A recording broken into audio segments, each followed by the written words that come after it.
படுத்தி கொண்டே போனாள். சும்மாவே மகிமைப்படுத்துவா, சுகமாயிட்டா சொல்லவா வேணும்? சும்மாவே துதிப்பா, சுகமாயிட்டா சொல்லவா வேணும்?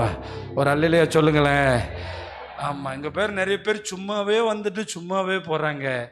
ஆனால் அந்த அம்மா சும்மா இல்லை. இயேசுநாதருடைய ஊழியத்தில் அவர் சப்பாண்டிகளை சுகமாக்கின போது சுற்றி இருந்த ஜனங்கள் கர்த்தரை மகிமைப்படுத்தினார்கள்னு சொல்லப்பட்டிருக்கு. ஒரு திமிர்வாதக்காரனை இறக்கி சுகமாக்கின போது அவனால் நம்பவே முடியல. எவ்வளோ விசுவாசம்! வந்துட்டு அப்படி பொண மாதிரி கொண்டு வந்தவன் அப்படி துள்ளி போகிறத பார்த்து தூக்கிட்டு வந்தவன் கர்த்தரை மகிமைப்படுத்தினாங்க. ஆமாம், நல்ல கவனிங்க. நீங்கள் மகிமைப்படுத்துவீங்கன்னு தெரிஞ்சா எந்த வியாதியும் அவர் சுகமாக்கி தான் உங்களை அனுப்புவார். அந்த அம்மா ஆமாம் நிறுத்தலைங்க. சிலர்லாம் பார்த்தீங்கன்னா எங்கே கிடைச்சாலும் இயேசுவை மகிமைப்படுத்திடுவாங்க. எங்கே கிடைச்சா நான் வாழ்றதே அவரால் தான், நான் வேலை பெற்றதே அவரால் தான், நான் இன்னைக்கு பிழைச்சிருக்கிறதே அவரால் தான், நான் உயிரோட இருக்கிறதே அவரால் தான். இந்த அம்மா தான் சொல்லிச்சு, மகிமைப்படுத்திக்கிட்டே போயிட்டாங்க. அத்தனை பேர் வந்துட்டு சும்மா போனா ஒரு அம்மா மகிமைப்படுத்திட்டே போனாங்க. நம்ம வாழ்க்கையினுடைய ஒவ்வொரு அசைவும் யாரை மகிமைப்படுத்தணும்? நம்முடைய வெற்றி தேவனை மகிமைப்படுத்தணும். நம்முடைய அற்புதம் தேவனை மகிமைப்படுத்தணும். நம்முடைய வாழ்க்கையினுடைய ஒவ்வொரு கிரியைகளும் தேவனை மகிமைப்படுத்தணும். நம்மை உயர்த்தினவர் பெரியவர். அல்லேலூயா. நம்மை உயர்த்தினவர் பெரியவர். இதுதான் நமக்கு ரொம்ப நோக்கமாக இருக்கணும். ஆமாம், எவ்வளோ மொய் வாங்கலாம், எவ்வளோ பொய் வாங்கலாம், எவ்வளோ காசு கரெக்ட் பண்ணலாம், அப்படி இல்லை, அப்படி இல்லை, அப்படி இல்லை. எங்கள் அப்பா அந்த காலத்தில் இந்த வீடு குடியேறினார். ஒரு 30 வருஷமா 35 வருஷமா 40 இருக்கும்னு நினைக்கிறேன். 35 வருஷம் இருக்கும். அப்போ பார்த்தீங்கன்னா ரொம்ப கிராண்டாக பாட்டெல்லாம் போட்டு மைக் செட்லாம் எடுத்து ஊரில் இருக்க எல்லாருக்கும் கொடுத்து எடுத்தார். எனக்கு அப்போ தெரியல. ஆனால் துரத்தப்பட்ட என்ன தேவன் ஆசீர்வதிச்சாருன்னு. எந்த ஊரில் இருந்து துரத்திட்டு வந்தாங்களோ அவங்க எல்லாம் வந்து பார்த்துட்டு போக கர்த்தர் உதவி செஞ்சாரியா. அல்லேலூயா. வெறும் 1 வருஷமோ 2 வருஷமோ அனாதை மாதிரி துரத்தப்பட்டு வந்தோம் மேதலோடையிலேருந்து. ஆனால் வந்து பார்த்துட்டு போனால் இந்த இயேசு எங்களை கைவிடலை, இந்த இயேசு எங்களை கைவிடலை. சொல்லவே வேணாம், தாசையா பாஸ்டர் அவர் தான் வந்தார். அப்போ சொல்கிற கேளுங்க. அப்போ எப்படியாவது தேவனுடைய நாமம் என்ன செய்யப்படணும்? யார் நாமம்? நம்ம வாழ்க்கையில் ஒவ்வொரு அசைவுலையும் வேற எதை பற்றி யோசிக்கக்கூடாது. என்னை மீட்டவர், என்னை நிமிர பண்ணினவர், என் தலையை நிமிர்ந்து நடக்க பண்ணினவர், கூனியா இருந்த என்னை நிமிர்ந்து நிற்க பண்ணினவர், ஒதுக்கப்பட்ட என்னை நிமிர பண்ணினவர், புறக்கணிக்கப்பட்ட என்னை நிமிர்ந்து நிற்க பண்ணினவர், அந்த தேவனை நான் மகிமைப்படுத்துறேன். ஆராதனைன்னு சொன்னா அரசத்தம் ஆயிடுச்சு ஐயா. ஆராதனைன்னு சொன்னா தாவீது சொல்றாரு, என் முழு இருதயத்தோடு உம்மை நோக்கி கெஞ்சுகிறேன். நான் எத்தனை பெரிய முழு இருதயத்தோடு கெஞ்சினீங்க? பாதி இருதயம் அந்த டைம் பீஸில் தான் இருக்குது. இது பல பேரோட பாதி இருதயம் எங்கே தான் இருக்குது? இந்த டைம் பீஸில் தான் இருக்குது. உங்களை விட நான் இந்த கடிகாரத்தின் மேலே ரொம்ப கவனமாக இருக்கிறேன். உங்களை விட இந்த கடிகாரத்தின் மேலே கவனமாக இருக்கிறேன். ஏன்னா உங்களெல்லாம் நிறைய சபையில் வச்சுருந்தா சில பாஸ்டர்கள் ஈவு இறக்கம் இல்லாமல் 2 மணி 3 மணி வரை கொண்டு போகிறாங்களே, அவங்கள்ட்ட கொண்டு போய் உங்களை வச்சு 1 வருஷம் பழக்கிட்டு வந்தால் நல்லா இருக்கும்னு நினைக்கிறேன். என்ன அதனால் என்ன கேட்குற தேவனுடைய பிள்ளைகளே, என்ன ஆண்டவரை என்னப்படுத்தணும்?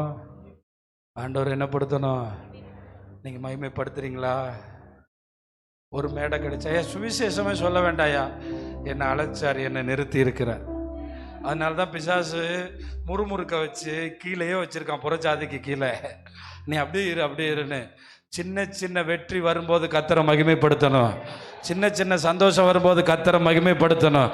உங்களை விட எங்களுக்கு ரொம்ப பெரிய சவால் இருக்குது. ஒவ்வொரு நாளும் நான் ஒவ்வொரு சாயங்காலமும் ஆண்டவர்கிட்ட சொல்லுவேன், என்னை ஆண்டவர் அந்த நாளில் நடத்திட்டு வந்ததுக்கு காரணமாக சில பேர் இருப்பாங்க.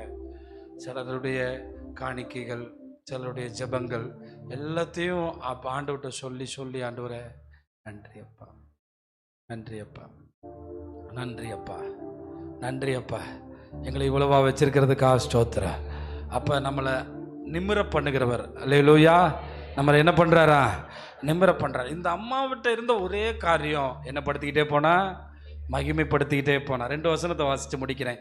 யோவான் சுவிசேஷம் 12ஆம் அதிகாரம் 28ஆம் வசனம். எங்கேயாவது நம்ம கேள்வி கேட்டால் இயேசுநாதர் எங்கேயாவது தன்னை மகிமைப்படுத்தியிருக்காரா? 12:28 பாருங்க. பிதாவே உமது நாமத்தை மகிமைப்படுத்தும்.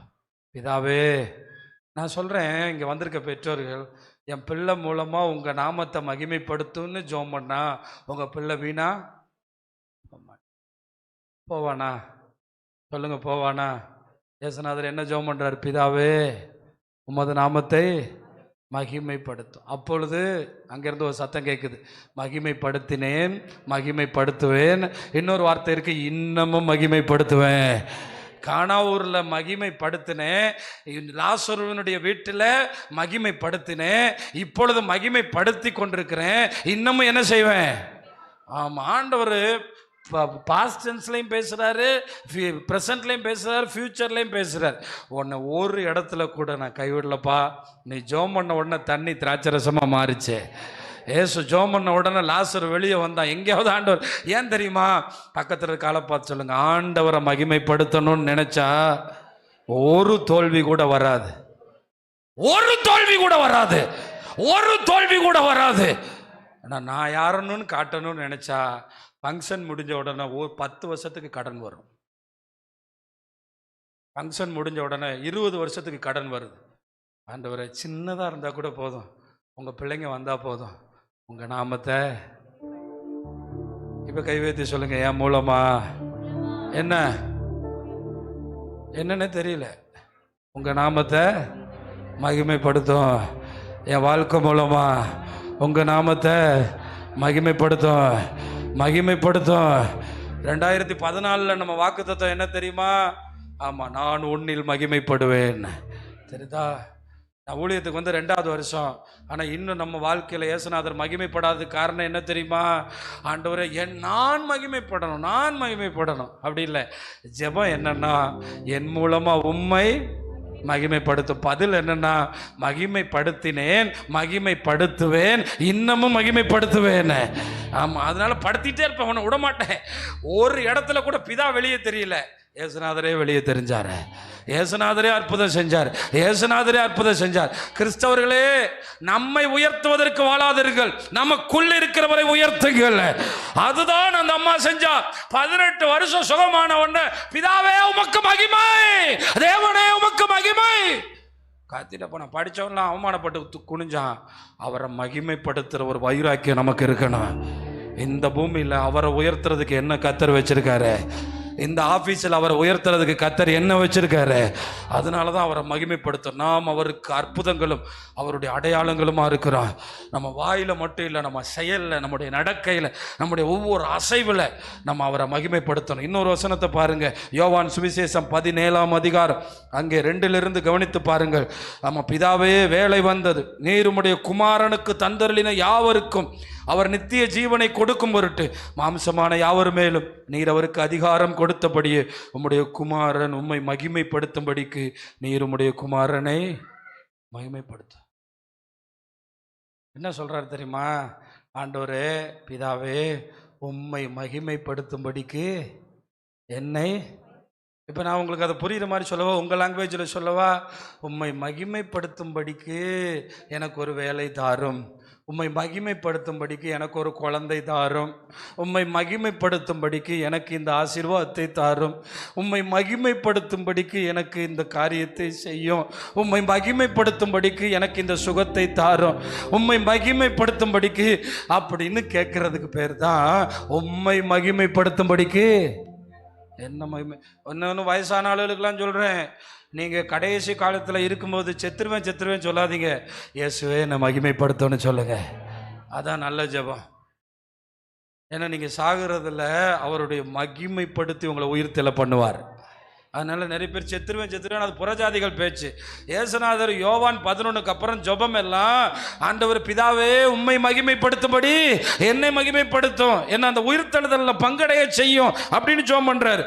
ஒன்றானமை தேவனாகி உம்மையும் நீர் அனுப்பினவராகி இயேசு கிறிஸ்துவையும் அறிவதே நித்திய ஜீவன். நித்திய ஜீவனை முகமது நபி கொடுக்க முடியாது, நித்திய ஜீவனை காந்திஜி கொடுக்க முடியாது, நித்திய ஜீவனை விக்கிரகங்கள் கொடுக்க முடியாது. பிதாவையும் இயேசுவையும் நம்புறவனுக்கு நித்திய ஜீவன். இதில் 2ஐயும் சேர்த்து கத்தர் சொல்லிட்டாரு. இயேசுநாமக்காரனுக்கு நித்திய ஜீவன் கிடையாது, யெகோவா சாட்சிக்காரனுக்கு நித்திய ஜீவன் கிடையாது. பிதாவையும் குமாரனையும் நம்புறவனுக்கு தான் நித்திய ஜீவன். இந்த வசனம் உங்களுக்கு மனப்பாடமாக இருக்கணும். ஒன்றான மெய் தேவனாகிய உம்மை நீர் அனுப்பினவராகிய இயேசுவையும் அறிவதே நித்திய ஜீவன். பூமியிலே நான் உம்மை மகிமைப்படுத்தினேன். நீங்கள் இப்படி சொல்ல முடியுமா? உங்கள் பேரை போட்டு, எங்கள் ஊரில் நான் உம்மை மகிமைப்படுத்தினேன், எங்கள் தேசத்தில் நான் உம்மை மகிமைப்படுத்தினேன், நான் செய்யும்படி நீர் எனக்கு நியமித்த கிரியைகளை செய்து முடிச்சிங்களா? நான் செய்யும்படி எனக்கு நானே நியமித்துக் கொண்டேன். இன்றைய கிறிஸ்தவர்கள் நான் செய்யும்படி எனக்கு நானே நியமித்துக் கொண்டேன். ஓஹோ, நானே நியமித்து கொண்டு நானே முடிச்சேன். ஆனால் இயேசுநாதர் எப்படி வாழ்ந்திருக்காரு? நீர் செய்யும்படி, நான் செய்யும்படி நீர் எனக்கு நியமித்த கிரியைகளை செஞ்சு முடிச்சிட்டேன். 33 வயசுலேயே செஞ்சு முடிச்சார். பிதா அவருக்கு என்ன குறிச்சாரோ அதை செஞ்சு முடிச்சிட்டாரு. பிதாவே, உலகம் உண்டாகிறதற்கு முன்னே உம்மிடத்தில் எனக்கு உண்டாயிருந்த மகிமையினாலே இப்பொழுது நீர் என்னை உம்மிடத்திலே. அப்படின்னா என்ன அர்த்தம்னா, நான் அந்த பூமிக்கு வர்றதுக்கு முன்னாடி உங்கள் சேரில் உட்காந்துருந்தாலும் உங்கள் பக்கத்தில், அதே மாதிரியே இந்த உலகத்தை ஓட்டத்தை முடிச்சிட்டேன், மறுபடியும் கொண்டு வந்து என்னை எங்கே உட்கார வைங்க? பிதாவின் வலது பார்சத்தில் உட்கார வைங்க. இப்போ எல்லாரும் கை வைத்து சொல்லுங்கள், அந்த 18 வருஷம் அம்மா மாதிரி நாங்களும் உம்மை மகிமைப்படுத்தணும், நாங்களும் உம்மை மகிமைப்படுத்தணும், நாங்களும் உம்மை மகிமைப்படுத்தணும். ஆமாம், எப்போ வந்து தேவன் செஞ்ச பழைய அற்புதங்களை மகிமைப்படுத்த தவறுனமோ அப்போவே நம்ம தேவன் செஞ்ச அற்புதங்களை கண்டுபிடிச்சு அவரை மகிமைப்படுத்தும் போது நம்மை மகிமைப்படுத்தி கொண்டே இருப்பார், நம்மை மகிமைப்படுத்தி கொண்டே இருப்பார், நம்மை மகிமைப்படுத்தி கொண்டே இருப்பார். அந்த அம்மாவை பார்த்தாரு, அந்த அம்மாவை சுகமாக்குனாரு. அந்த அம்மா என்ன செஞ்சாங்க? மகிமைப்படுத்திட்டே போனாங்க. இந்த ஆராதனையில் நீங்கள் எப்படி போகணும்? மகிமைப்படுத்திட்டே போகணும். அடுத்த வாரம் வரும்போது நிமிர்ந்து வரணும். ஆமாம், உடனே சுகமாகி தான் போகணும், உடனே விடுவிக்கப்பட்டு தான் போகணும். கர்த்தர் அப்படித்தான் சொல்கிறாரு. அதனால் என்ன பிரதர் இந்த வாரம் வரல, அடுத்த வாரம் பார்க்குறேன் பிரதர். என்ன பிரதர் உபவாசத்துக்கு வரல, அடுத்த வாரம் பார்த்துருவோம் பிரதர். 18 வருஷம் நடக்க முடியாத கூனி எந்திரிச்சு நிப்போமா? அந்த விசுவாசத்தை எனக்கு தார. நம்புவேன் என் இயேசு ஒருவரை, நம்புவேன் என் இயேசு ஒருவரை.